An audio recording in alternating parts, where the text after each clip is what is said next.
Bueno, bienvenidos todos a este tercer episodio de esta serie, La Iglesia Vuelve a Casa. Hemos estado aprendiendo 5 principios durante algunos meses y queremos ir más profundo en ellos al respecto a lo que significa la iglesia. ¿Qué principios los primeros cristianos caminaban en esto, ¿no? Y uno de ellos era, que lo predicó Andrés y también John, es perseverar en la doctrina de los apóstoles, ¿verdad? El partimiento del pan, vivir en comunidad, que es lo que vamos a ver hoy día, la oración, y lo último es compartir sus bienes y posesiones con los más necesitados. Y hoy en comunidad encontramos versículos como que dice el siguiente, en Hechos capítulo 2, versículo 46, dice: de casa en casa partían el pan. Entendemos que iglesia no es templo, ¿verdad? Entendemos bien eso, ¿no? Es casa. De casa a casa partían el pan y compartían la comida con alegría y generosidad. Esto está en nueva versión internacional. Pero la versión Reina Valera tiene algo interesante y unas palabras que a mí me llaman mucho la atención. Dice que compartían con alegría y con sencillez de corazón. Yo le pregunto a usted y piénselo, no me responda, pero piénselo. ¿Qué cree que significa vivir en una iglesia con sencillez de corazón? Ser sencillo en una iglesia. Probablemente ser sencillo de corazón signifique que no tengo nada que fingir entonces. Sea en un lugar entonces que no tengo que fingir que soy más espiritual que otro. En lugar que puedo ser humilde, en lugar que no tengo que fingir de dónde vengo, a dónde voy, o cuánto gano, o cuáles son mis fortalezas, o tal vez un lugar donde tenga que ocultar mis debilidades y luchas. Esa es una comunidad de creyentes en la cual no hay lugar para el señalamiento. Es la casa iglesia en la cual todos los discípulos del primer siglo, en cuanto ellos caminaban. Y ahora, muy aparte de esto, si algo no podemos fingir en la iglesia, es que todos alguna vez tenemos problemas con nuestra fe. Cualquier momento de la vida. Probablemente usted o yo hemos fallado a Dios y pensamos que Dios no nos puede perdonar con algo que hemos hecho. O nos hemos alejado y pensamos que como nos alejamos de Dios, de la iglesia, pensamos que no podemos volver. O un sinnúmero de cosas. Y hoy encontramos un ejemplo de un discípulo de Cristo, de un hijo de Dios, que también tuvo algunas grietas en su fe, algunos problemas en su fe.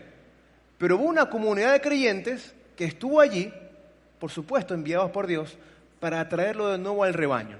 Léalo conmigo, por favor, en Juan capítulo 20, dice así: al atardecer de aquel primer día de la semana, estando reunidos los discípulos, los 12 y más discípulos, apóstoles y los más discípulos, a puerta cerrada por temor a los judíos. ¿Qué había pasado en ese contexto? Había pasado que Jesús había sido capturado, había sido castigado y había sido crucificado, y por supuesto Jesús ya había resucitado. Pero los discípulos tenían miedo en ese entonces de que, así como Pedro, que un día estuvo en un patio y le dijeron: tú hablas como él, tú eres Galileo también. No, y él blasfemó en contra de él y lo negó. Entonces, en ese temor a que los castiguen también, ellos se escondieron en contra de los judíos, en contra de los romanos, etcétera. Y se entró Jesús, dice, y poniéndose en medio de ellos, Jesús había resucitado, dice que los saludó y le dice: la paz sea con ustedes. Dicho esto, le mostró las manos y el costado, dando evidencia de que era Cristo, que algún día fue crucificado, y ellos al ver al Señor, los discípulos se alegraron. ¡Wow! Todo lo que dijo era verdad entonces. Huimos, pero el Mesías resucitó como Él lo prometió, porque el Mesías no lo pueden capturar, el Mesías no puede ser asesinado, el Mesías no podía ser apedreado, no podría ser castigado por los romanos, venía a librarnos de ellos más bien. Pero al verlo resucitado, wow, es verdad que los 3 años que estuve con Él no fueron por gusto. Y lo veo, lo amo, lo toqué, lo pude ver, apreciar, besar, llorar con Él. Un punto importante. Pero el versículo 24 dice: Tomás, al que apodaban el gemelo, y que era uno de los 12, no estaba con los discípulos cuando llegó Jesús. Estaban los 12, que en este caso ya eran 11 porque ya Judas no estaba. Entonces solamente estaban 10 apóstoles, más otros discípulos. Dice que no estaba Tomás con ellos. ¿Dónde habrá estado Tomás? ¿Qué habrá estado haciendo? ¿Qué cosa habrá estado pensando por su cabeza Tomás, sabiendo que un día a la persona que entregó su vida y había creído cada palabra sobre él, había sido capturado? Y la Biblia dice, y cuando Jesús fue capturado, todos huyeron despavoridos. Probablemente se escondió en su casa, en la casa de un amigo, y tal vez pensamientos en su cabeza comenzaron a gobernar. ¿Cómo es posible? El Mesías no puede ser capturado. El Mesías no puede ser asesinado. Tal vez tiene un amigo, un familiar que le digo, te dije, ¿para qué te fuiste 3 años con él? No, el Mesías. Sí, hemos leído muchos pseudomesías habían también en ese entonces, en esa historia. Tal vez era uno más de ellos. Pues de pronto me hace llegar a pensarle, a preguntarle a usted qué piensa usted. ¿Dónde se puede haber aislado Tomás después de haber visto capturar a Jesús? Después que lo han crucificado, después que haya prometido una vida eterna para todos, haber traer un reino, probablemente para él el reino significaba otra cosa, él se pudo que esconder. Pero el versículo 25 del capítulo 20 dice, así que los discípulos le dijeron, hemos visto al Señor. Y en esto hay se puede decir un pequeño abismo entre versículo y versículo, que Tomás estaba aislado en su casa tal vez, como pensamos. Pero los discípulos vieron a Jesús, lo vieron resucitado. Lo más cumbre que pudo haber pasado en su vida fue eso, que fue la resurrección del Mesías. Pero ellos fueron a buscar a su amigo y le dijeron, tocaron la puerta de su casa o probablemente del vecino, ¿has visto a Tomás? ¿Lo has visto a algún lado? ¿Lo has visto? ¿Lo has visto? ¿Lo has visto? Hasta que lo encontraron. Y lo primero que le dijeron es, hermano, hemos visto al Señor. Es real todo lo que dijo, estás vivo, te sigue amando, quiere estar contigo, no te ha abandonado. ¿Qué haces allí? Vamos, vamos muchachos. Te animo a que vengas también porque lo hemos visto en casa. Y de pronto, por eso le decía que qué pudo haber estado haciendo Tomás. ¿Qué pensamientos pudo haber gobernado su corazón o su cabeza? ¿Qué otras palabras u otros testimonios de otras personas pudo haber estado escuchando? Que dijo las siguientes palabras, versículo 25 mismo, dice, mientras no vea yo la marca de los clavos en sus manos y meta mi dedo en las marcas de mi mano en su costado, no lo creeré, repuso Tomás. Pensó él, si no lo voy a ver entonces, con todas las evidencias que ustedes me están contando, probablemente los discípulos le contaban, porque Tomás creo que no estaba cuando le traspasó en el costado, estaba Juan, probablemente Juan le contó que, ¿sabes qué? Le clavaron algo en el costado y lo mostró también. ¿Sabes qué? No voy a creer. No voy a creer hasta que lo vea. Estamos hablando de un apóstol, no estamos hablando de cualquier persona nueva en la iglesia. No es una persona que tiene meses, es una persona que vio a Jesucristo hacer milagros. Le vio probablemente a caminar sobre el agua, a calmar las tempestades, resucitar a Lázaro, sanar al paralítico, echar fuera demonios. Cuando los judíos tentaban contra él con argumentos y preguntas, Jesús siempre sabiamente les cayó la boca a todos. A él lo siguió. Y de buenas a primeras digo, ¿sabes qué? Si no lo veo, no lo voy a creer. Si eso pasó con Tomás, ¿qué puedo esperar yo entonces? Un ser humano muy corriente, como usted y como yo, en nuestras cosas de fe. Pero dice que una semana más tarde, versículo 26, estaban los discípulos de nuevo en la casa y Tomás ya estaba con ellos. Una semana después, probablemente los discípulos fueron una vez al día o en año, vamos, hemos visto al Señor, hemos visto, está vivo, vamos. Se tardaron una semana hasta que Él llegue a casa con ellos de nuevo. Y yo creo que, siendo Tomás como nosotros, tal vez Tomás no estaba parado en la puerta como guardián esperando que Jesús entre. Tal vez con todas sus cosas en su cabeza, con cosas de fe, cosas que tal vez han agitado mucho sus emociones también. Tal vez en la casa adentro, tal vez Tomás no estaba parado de frente. Tal vez yo pienso que si es como yo, Tomás estaba en la esquina escondido. A ver si que Jesús llega a venir. A ver si que Jesús me llega a perdonar. Después de que yo haya dicho tales palabras, después de que estuve con Él 3 años y haya decidido y prometido estar con Él hasta el final. De pronto, una semana más tarde dice, estaban los discípulos de nuevo en la casa y Tomás estaba con ellos, versículo 26 mismo. Y dice que, aunque las puertas estaban cerradas, Jesús entró y poniéndose en medio de ellos, los saludó y le dijo, la paz sea con ustedes. 27, luego le dijo a Tomás, pon aquí tu dedo y mira mis manos, acerca tu mano y métela en mi costado y no seas incrédulo, sino hombre de fe. Y ahí fue que dijo, Señor mío y Dios mío, verdaderamente has resucitado. De verdad estás aquí. No era mentira lo que dijiste, estoy aquí. Pero hay algo muy relevante en esto. que por supuesto el reencuentro de Jesús con este hombre es lo todo, es lo máximo, es que Tomás tenía una comunidad de creyentes que fueron por él. Una comunidad de gente que no lo abandonó.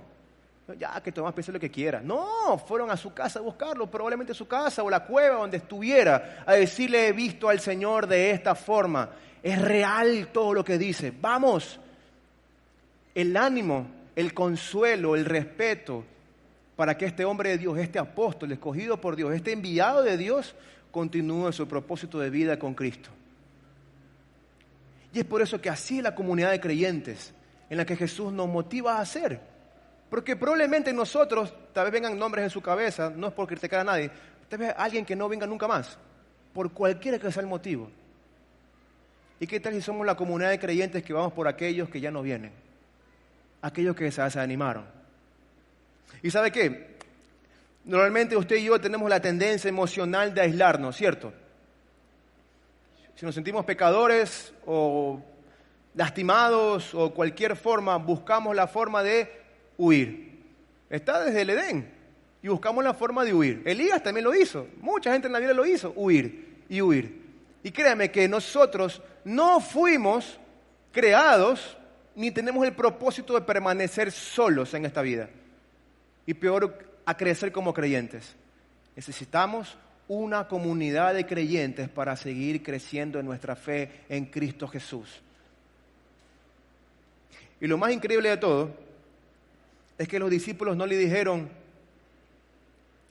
un consejo tal vez humanista, ya olvídate de eso, vamos a tomar, vamos a chupar, hagamos lo que sea, como tal vez usted a mí nos han dicho alguna vez. No, que dijo interesante, puso a Jesús en medio de ellos.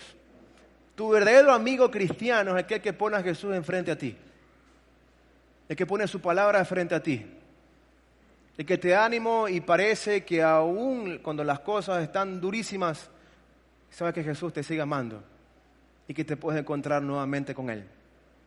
Entonces, si puedo continuar, ejemplo, una comunidad de creyentes como la que los discípulos tenían, es ir por aquellos que ya no están, porque Dios también los sigue amando. O probablemente lo hicieron con usted. Lo han hecho conmigo, tal vez lo han hecho con ustedes, que el día que usted no quería saber nada y tenía un quebranto en su fe, siempre hubo alguien que le dijo: vamos, he visto al Señor. ¿Y no cree usted que hay un Tomás en todos nosotros, tal vez? La iglesia probablemente sea un lugar, o el templo, mejor dicho, sea un lugar en el cual tengamos que fingir una super fe, como algún día nos enseñaron. Y como otra les digo, no hablo con un hombre recién convertido, hablemos con un enviado de Cristo. Hablamos con él, caminó con él, que conocía las profecías, que lo vio, lo tocó, estuvo con él en el mar, en la tierra, en todos lados. Y aún así tuvo ese problemas de duda. Lo malo, nuestro y el ser humano, es aislarnos. Pero allí es cuando la comunidad de fe enviada por Dios es que nos trae de nuevo al rebaño. Necesitamos caminar juntos en una comunidad creciente y creyente en Cristo Jesús. Y cuando digo creciente, no quiere decir por números. Si usted dice estamos creciendo como iglesia, no quiere decir que crecemos como templo o crecemos en número. Crecemos en entendimiento de estas 5 cosas: de perseverar en la doctrina de Cristo, de vivir en comunidad, de partir el pan juntos, orar y por supuesto compartir las cosas con los que más necesitan. Así como Tomás, todos necesitamos un amigo, un discípulo de Jesús, que nos diga que ha visto al Señor obrando en su vida. Todos necesitamos un amigo que nos vaya a buscar, y en ocasiones todos necesitamos ser ese amigo que vaya a buscar a quien también se alejó. La forma como obró en la vida de los discípulos en esa semana, en ese día, fue ver a Cristo resucitado. No hay nada más relevante que eso. Y a veces tenemos la tendencia de preguntarnos: ¿cuál es mi función o mi lugar en la iglesia? Tocando la alabanza o sirviendo afuera, predicando, los niños, etc. Le doy una para usted. Usted puede compartir lo que ha hecho Dios en su vida esta semana con aquellas personas que no le conocen o se han alejado. Esa es su función también. Y le pregunto a usted algo. No me responda, pero le pregunto: ¿cómo ha visto usted obrar a Dios esta semana entonces? ¿Qué ha hecho Dios con usted esta semana? Tal vez usted diga, no, pues tuve muchos problemas en el trabajo, tuve cosas en la iglesia, tuve cosas en mi casa, pero tal vez hay situaciones que Dios no ha cambiado todavía para formarnos como Cristo, pero hay cosas que Dios sí ha hecho en las cuales no hemos probablemente parado bola. Hay muchas cosas por las cuales Dios está en nuestra vida y podemos compartirla con otras personas. Todos necesitamos a alguien, un amigo, que nos diga que Jesús está vivo. Todos necesitamos a alguien que nos diga que Jesús nos siga amando cuando pensamos que ya no. Todos necesitamos un grupo de amigos, de creyentes, una comunidad que nos dé ánimo para seguir participando y seguir caminando en el propósito que Dios ha puesto para nosotros. ¿Cómo habló esta semana Dios? Le cuento la mía. Tuve que viajar por trabajo a otro país y justo en ese país tengo un amigo muy querido hace muchos años. Él tiene como 60 y pico de años. Es como un mentor para mí. Entonces le dije por correo, porque no tiene WhatsApp. Entonces le dije, imagínense lo viejo que es. Entonces le dije, hermano, voy a estar tal día, tal hora por allá para verte.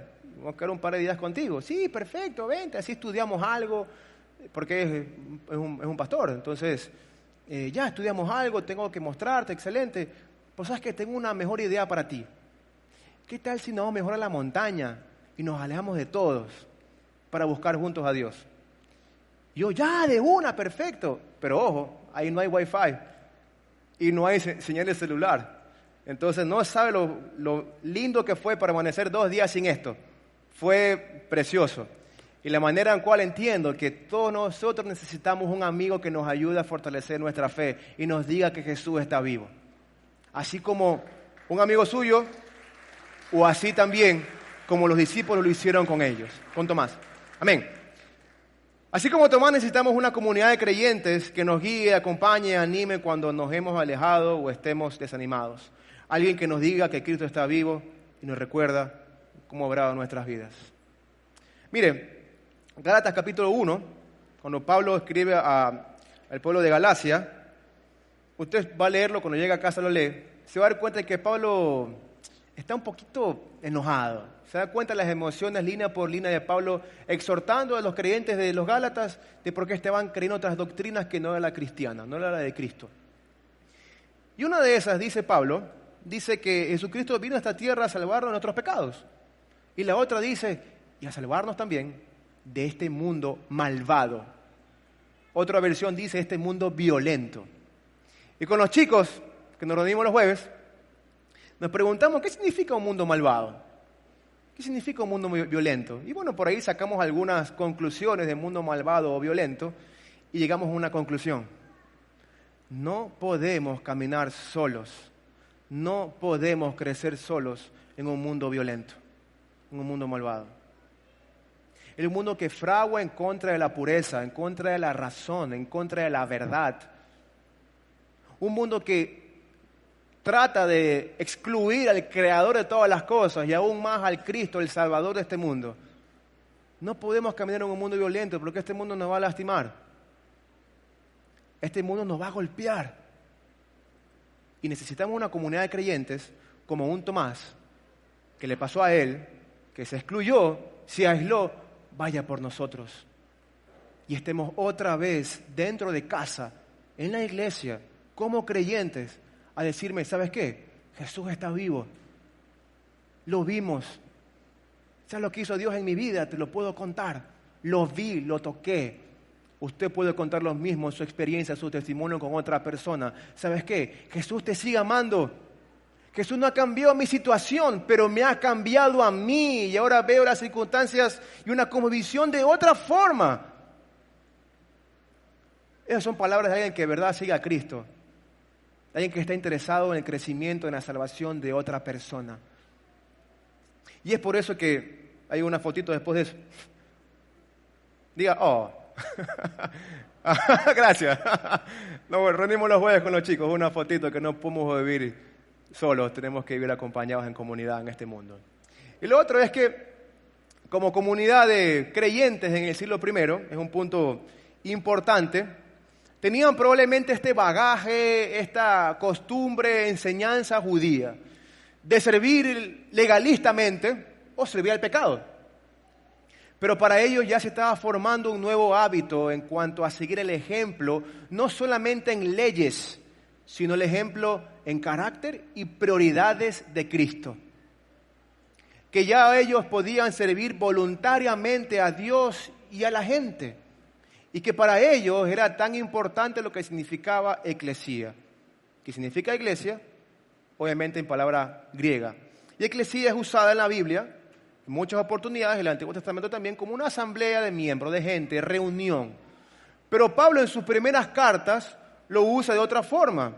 Es un término que se refiere de manera consistente a reuniones reales de discípulos, o es definida como una comunidad que se reúne regularmente. Significa una reunión de carácter claramente dinámico y no estático. Entonces, eclesía no era el domingo en la iglesia, el sábado en el culto, el viernes en el culto. La iglesia para ellos era su estilo de vida de convivir con creyentes, su estilo de vida de compartir Cristo con otras personas, de comer juntos, de orar juntos, de consolar a otros. Dice la historia que cuando los romanos salían por la peste, todos los cristianos entraban a Roma para consolar, probablemente sanar en lo que podían hacerlo, predicarles Cristo y algunos morir con ellos. Dice la historia que eso significa una creación divina y que no es meramente una asociación humana. Es algo divino en la cual el Señor a mí y a usted nos ha hecho parte. Una comunidad de creyentes que no solamente estamos los domingos en la iglesia, sino que vivimos constantemente el lunes a viernes en comunicación con Dios, en comunión con Dios y en comunión con la gente. Y es por eso que entendemos, y entendían ellos también, de que cada persona necesita a Dios, pero también necesitamos el uno del otro. Dígale al que está a su lado, te necesito. Pero bien, ¿no? Ya si son esposos, dígaselo cariñosamente, te necesito. Es así. En una comunidad de creyentes nos necesitamos el uno al otro, gente. Porque ¿sabe por qué? Mire, hace muchos años, uno de los libros que leí, creo que impactó mucho mi vida en cuestión de probablemente armonía y relaciones dentro de la iglesia, se llama El principio del gran mandato. Voy a leer un pedacito. Dice, identifica 10 necesidades que durante la vida son suplidas en diferentes maneras, por Dios a través de su palabra, nuestra relación con Él, y por el pueblo de Dios, la comunidad, cuando ayudamos a suplir las necesidades de los demás. Es decir, como gente normal, común que somos, todos tenemos necesidades. Y que probablemente dentro de un templo no van a ser suplidas, pero sí en una casa, sí en una comunidad cercana y estrecha de creyentes como lo es la Eclesía. Así que hay 10. Quiero que la lea conmigo. La primera es aceptación. Por tanto, acéptense mutuamente, así como Cristo los aceptó a ustedes para la gloria de Dios. En una comunidad de creyentes nos aceptamos los unos a los otros. No importa de dónde vienen. No importa qué luchas tienen. No importa qué tipo de carácter tienen. No importa qué heridas tiene en su corazón. Así como Jesús me aceptó a mí, lo aceptó a usted con cada uno de nuestros errores en la iglesia del Señor, en la comunidad de creyentes también. Imagínense, habían 11 apóstoles y uno de ellos había huido, aceptándolo él, a pesar de haberlo visto a Cristo por 3 años, los discípulos fueron con ellos aceptándolo tal y cual aún con sus problemas de fe. Afecto es el segundo. Le pregunto algo, tal vez a veces es un poquito imposible, se puede decir, ¿no? Venimos acá a la iglesia, acá al templo los domingos, escuchamos el culto, alabamos, celebramos y nos vamos enseguida. A veces ese tipo de necesidades no vamos a encontrarla en una logística así, en un protocolo así. Tal vez sea mejor en casa. Donde te pregunten y te digan, ¿sabes qué? ¿Cómo estás? ¿Has bajado de peso? Para usted es un halago, créeme, de ley que sí. ¿Has bajado de peso? Te hemos extrañado. ¿En qué te puedo servir? ¿En qué puedo orar por ti hoy? O tal vez sea un toque físico, un abrazo cuando usted más lo necesite. no siempre vamos a encontrarlo en un templo con un protocolo estipulado. Vamos a encontrarlo en la casa, en una comunidad de creyentes que va a estar completamente comprometida con Cristo y, por supuesto, en amarte y darte el afecto que necesitas. Aprecio. ¿Qué dijo Jesús una vez? Dijo, sabrán que son mis discípulos si ustedes se aman los unos a los otros. Y otra vez, con amor fraternal, respetándose y honrándose mutuamente, entendiendo que lo único relevante aquí es Cristo. Más importante, el protagonista es Jesús, pero usted es importante para Él. Por tanto, vamos a darle importancia a sus necesidades también. La otra es aprobación. Así como Dios lo hizo con Jesús cuando fue bautizado, usted también es aprobado. Esto no es un gremio, la comunidad no es una pandilla, no hay requisitos para ingresar. Bueno, por ahí decía Andrés un día que el prerequisito para permanecer en la iglesia o seguir a Cristo es ser pecador. Todos lo somos, entonces cumplimos este prerequisito y somos aprobados para formar parte de una comunidad de creyentes como la que Jesús creó. Atención, es la siguiente. A fin de que no haya división en el cuerpo, sino que sus miembros se preocupen los unos por los otros. Nos preocupamos por sus necesidades. ¿En qué podemos orar por usted? Tal vez nos toque fortalecer esa parte de nuestras relaciones interpersonales, de conocer cómo se llama, sus necesidades, en saber si podemos apoyarlo en algo.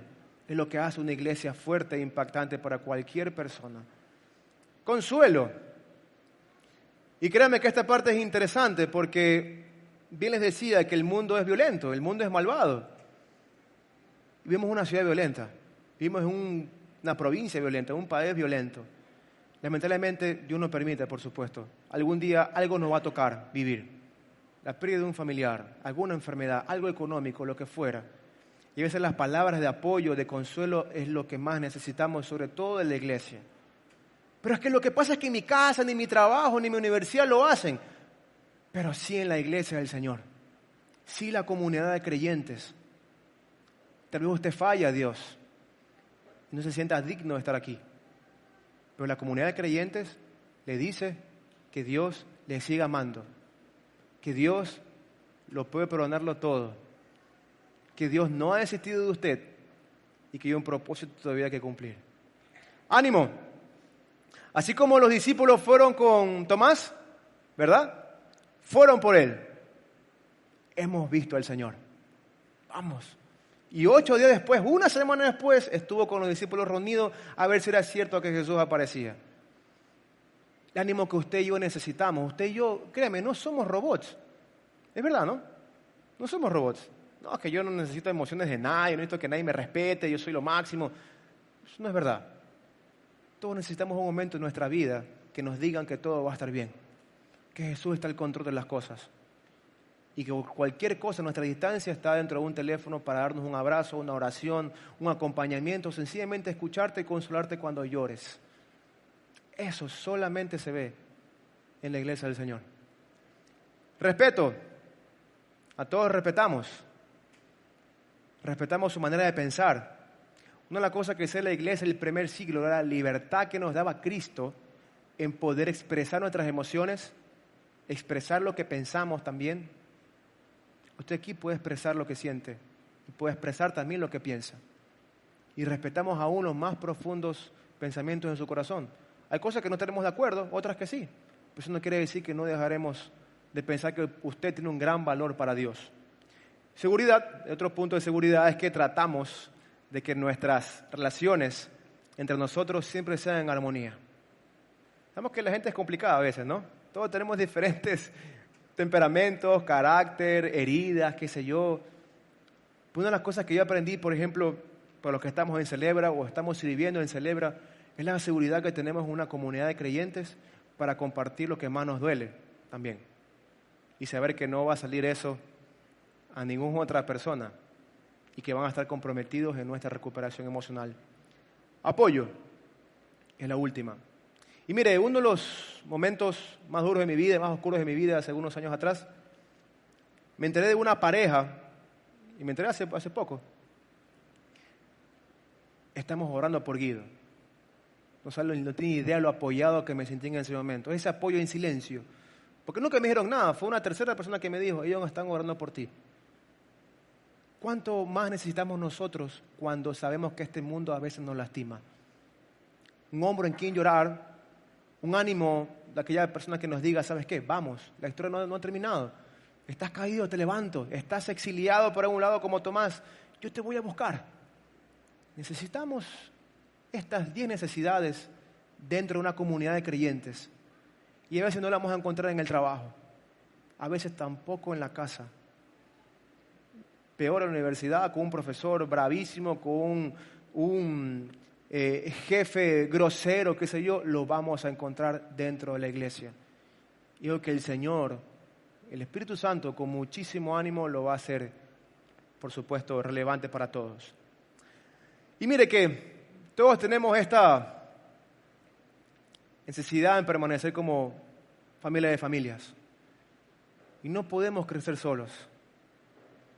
No, el cristianismo no se basa solamente en venir a escuchar, a predicar a alguien y a ir a mi casa.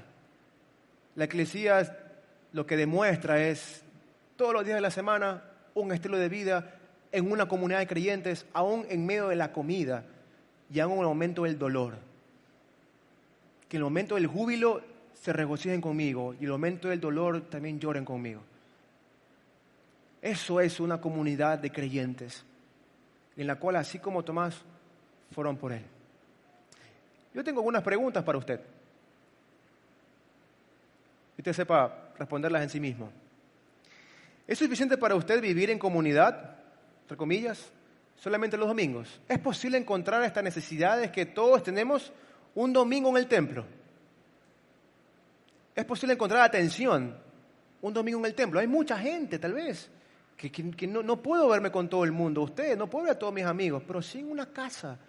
Ahí puedo crecer espiritualmente, ahí puede crecer mi fe. Ahí saben mis necesidades. Ahí puedo ser quien soy.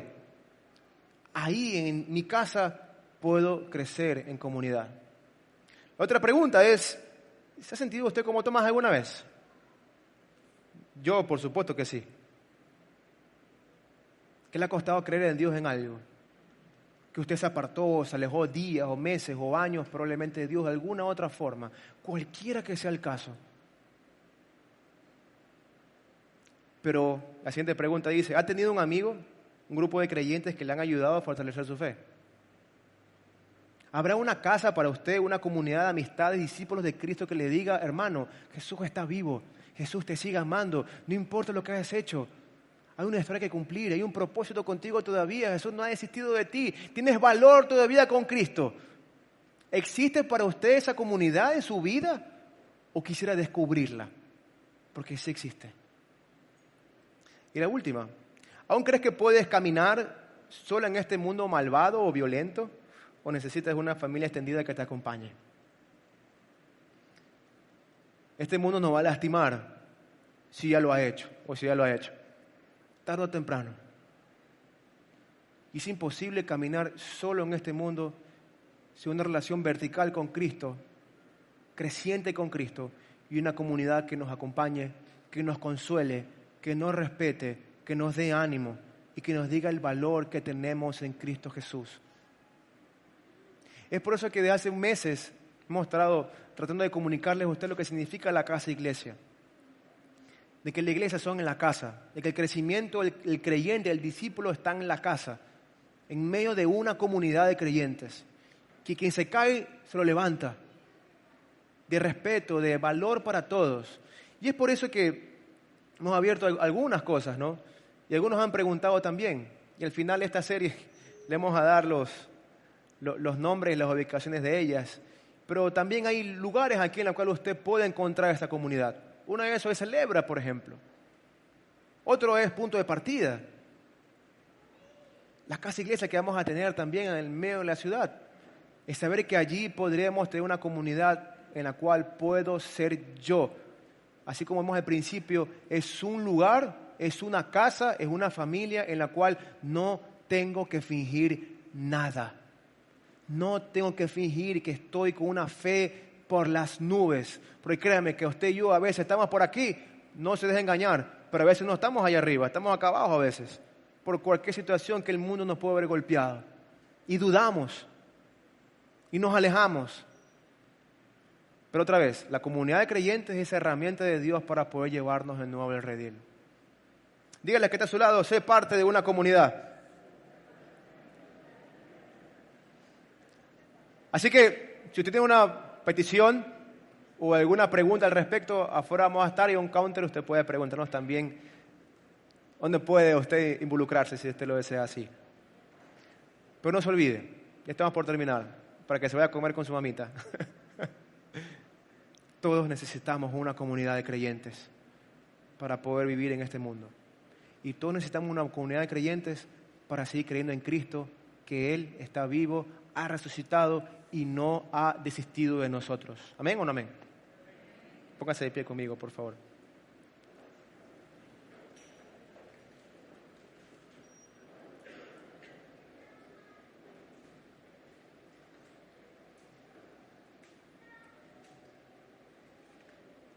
Si está con su mamita, abrácela. O entre familia, entre amistades. Si está solo, póngase la mascarilla, abrace a alguien. Probablemente entre algunos no nos conozcamos. Pero la verdad, como vemos aquí, no te puedo decir no te necesito. Usted no le puede decir al que está atrás, que probablemente no vino con usted, no te necesito, hermano. La verdad es que sí nos necesitamos los unos a los otros para poder seguir creciendo en la fe en Cristo Jesús. Yo escuché una vez un versículo, es decir, uno de estos ejemplos humanistas que decían que el león se va a lamer las heridas solo en medio de una cueva, o el águila cuando está herida, con el pico roto, se va a medio de una cueva solo para poder sacarse el pico hasta que le crezca uno nuevo, algo así. Eso es completamente mentira. No, es que yo soy un león y me toca esconder hasta que me sienta bien. No, aislarse es la peor herramienta que podríamos encontrar en nuestra vida cristiana y de fe. Necesitamos a la gente que nos siga animando a creer en Cristo y nos siga animando a que la historia no se ha acabado por más duro que haya sido el camino. Si pasó con Tomás, un hombre creyente y apóstol de Cristo, ¿qué podemos esperar nosotros? Necesitamos una comunidad de creyentes que vaya por nosotros. Dígale a que está a su lado, dígale a la gente que está alrededor suyo, sus amistades, la gente que tal vez ya no lo ve dentro de aquí de la iglesia, dígale cómo Dios ha obrado en su vida y estará cumpliendo el propósito de la comunidad de creyentes que Dios nos mandó a hacer. Ore conmigo, por favor. Papi, gracias, precioso Dios, por no rendirte con nosotros. Gracias, papi, por ir por nosotros, Señor. Cuando decidimos alejarnos, algún momento, aislarnos, etc. Gracias, Señor, porque somos parte de una comunidad, o hacernos parte de una comunidad. Ayúdanos, Señor, a comprender estos principios, papi. Te lo pedimos, Señor. Yo creo que así, Señor, podemos impactar este mundo, siendo la iglesia, así como tu iglesia impactó Roma, Señor, y impactó los pueblos aledaños en su momento. Dios, también podemos impactar a la gente que hace el mal para que te conozca a ti, Señor. Papi, que no vengamos a la iglesia, que vivamos la iglesia todos los días, Señor. Comamos juntos, compartamos juntos todo el tiempo, Señor. Espíritu Santo, guíanos a toda verdad, Señor. Recuérdanos siempre todas estas cosas, Señor. Te lo pedimos en el nombre de Jesús. Y gracias, papi, por nuestras mamitas. Gracias por ellas, por este regalo precioso que nos has dado, Señor. Permítenos honrarlas. Gracias si las tuvimos algún día también, o a quien ha hecho de mamá para nosotros, Señor. Pero gracias por este precioso regalo que nos has dado que se llama mamá. Permítenos honrarlas, Señor, en lo que queda de nuestra vida, Jesús. Y sobre todas las cosas, llénalas de gracia, de poder y sabiduría para también continuar haciendo discípulos en este mundo malvado en el cual todos estamos inmersos. Papi, tuyo es la gloria, tuyo es el poder, tuyo es el reino por los siglos de los siglos. Amén. Muchas gracias. Bendiciones a todos.